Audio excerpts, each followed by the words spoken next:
Pourquoi donc est-ce que depuis son accession à l'indépendance, le Tchad n'a véritablement pas connu d'état de paix? De grands noms ont participé à écrire cette histoire guerrière du Tchad. Tombal Baye, Hissène Habré, Idriss Déby. Mais en dehors de ces noms locaux qui ont participé à écrire cette histoire, comme je le disais, guerrière du Tchad, nous avons des protagonistes extérieurs des puissances internationales qui ont tiré les ficelles.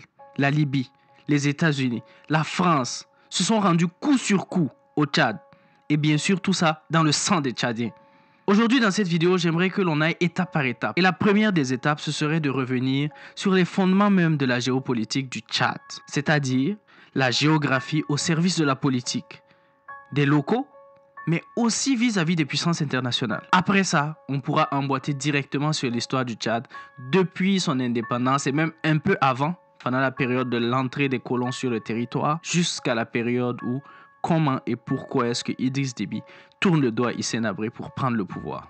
Aujourd'hui, avec tout ce qui se passe en Afrique, on peut bien se demander est-ce que la France va vraiment quitter, surtout au niveau du Tchad, avec ses bases militaires. Moi, je ne suis ni pessimiste ni optimiste. Ce que j'ai tendance à dire, ce n'est pas que je suis réaliste, c'est seulement que la réelle politique a des fondements et que si on suit ces fondements, on va comprendre ce qui va arriver. Aujourd'hui, pourquoi est-ce que la France ne veut pas quitter le Tchad?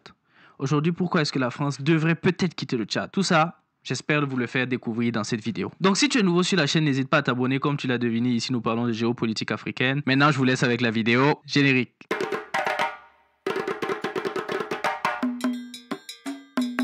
Le problème avec les cartes de l'Afrique, ou bien les cartes plus en général, mais vraiment particulièrement avec les cartes de l'Afrique, c'est qu'on a vraiment du mal à se rendre compte de la superficie de nos États.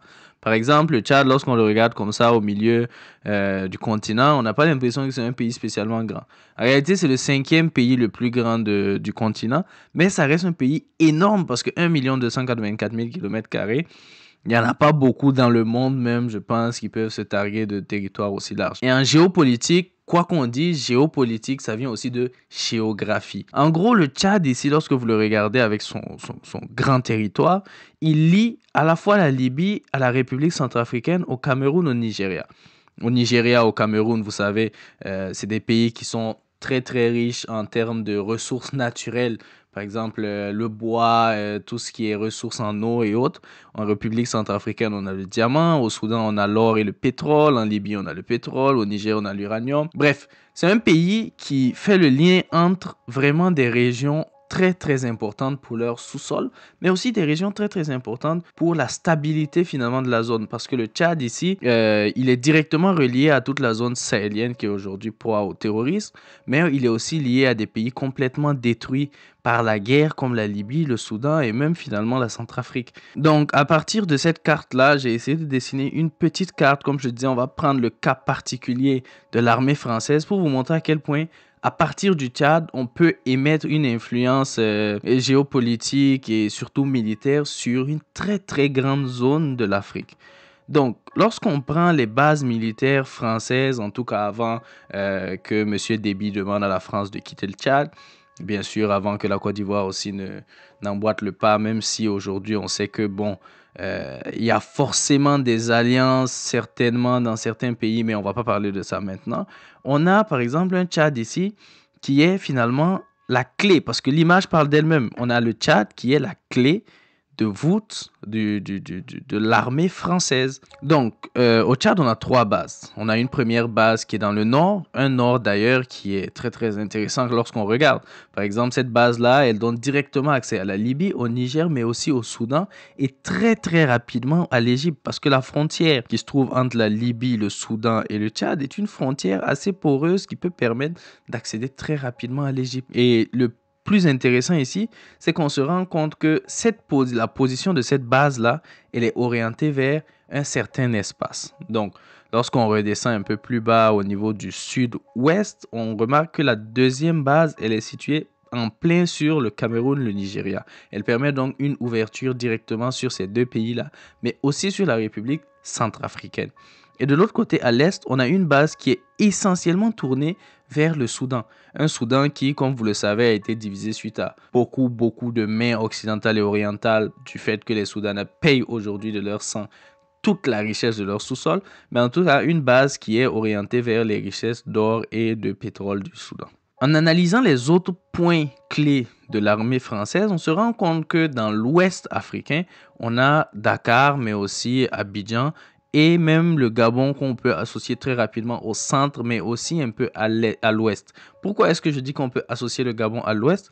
Parce que les bases militaires qui sont situées au Sénégal, en Côte d'Ivoire et au Gabon sont des bases militaires qui vont permettre à la France aujourd'hui d'être la 7e puissance maritime mondiale. Parce qu'en réalité, ce sont des bases militaires qui certes ne sont pas les plus imposantes que la France a dans le monde, mais qui restent quand même des bases militaires hyper importantes parce que ça permettrait par exemple à la marine française de très très rapidement pouvoir rejoindre le Sahel. Par exemple, lorsqu'on voit Dakar aujourd'hui, si une grosse flotte maritime française débarque à Dakar, on a une large palette de pays qui sont dans les problèmes. On a la Guinée, on a le Mali, on peut rapidement accéder. Pareil pour la Côte d'Ivoire et le Gabon, à partir duquel on peut rapidement rejoindre le Congo, le Cameroun, même la Centrafrique. Et pareil, en Côte d'Ivoire, on peut rapidement atteindre d'autres cibles. Donc, c'est pas question ici de dire que ces pays-là sont des pays qui sont pro-français, qui permettent finalement à la France de déstabiliser des pays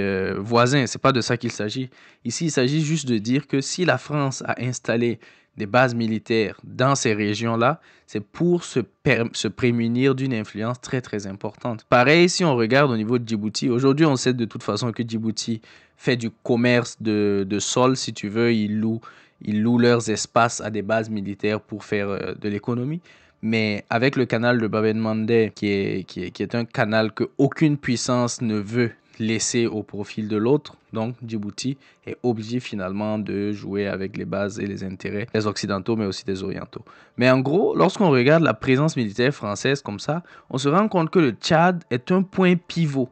C'est un élément central dans la stratégie qui permet, si vous regardez cette carte-là, d'avoir une influence énorme de la France sur toute une région de l'Afrique. On peut voir ici que la France, à partir de Dakar, donc de l'ouest africain jusqu'à la pointe de l'Afrique, de l'est africain, on se rend compte que la France peut transiter des armes un peu partout et assez facilement. Donc, c'est comme ça que le Tchad aujourd'hui, moi en tout cas je le vois, comme étant une clé d'accès entre le nord, le sud, mais aussi l'est et l'ouest africain.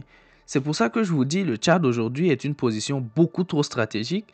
Et si on veut pouvoir mener une lutte contre le terrorisme sérieuse, en tout cas dans le Sahel, mais aussi une lutte contre les guerres qui prolifèrent un peu partout, par exemple la guerre du Soudan ou bien la déstabilisation de la Libye, on est obligé de tenir compte du fait que le Tchad est un pays très important pour amener la stabilité dans ces zones. Donc, comme vous l'avez vu dans les cartes, on se rend compte que le Tchad est une position stratégique. Ça, au moins, ça a été dit 100 fois depuis le début de la vidéo, mais j'insiste dessus parce que si le Tchad a été déstabilisé depuis les années 60 et même un peu avant, c'est parce que le Tchad, je prends encore l'exemple de la France ne peut pas abandonner le Tchad aux mains de par exemple, les États-Unis ou la Chine ou même des Africains finalement. Parce que les Africains qui sont restés un peu trop en dehors de la géostratégie géopolitique doivent se rendre compte d'une chose. Aujourd'hui, avec un gouvernement très fort à la tête du Tchad qui peut vraiment, qui a une direction vraiment panafricaine, on peut très très rapidement régler la problématique terroriste au Sahel. Bien sûr, le terrorisme, c'est une guerre particulière. Mais avec le Tchad comme allié, on a vraiment beaucoup de possibilités au niveau de la guerre contre le terrorisme.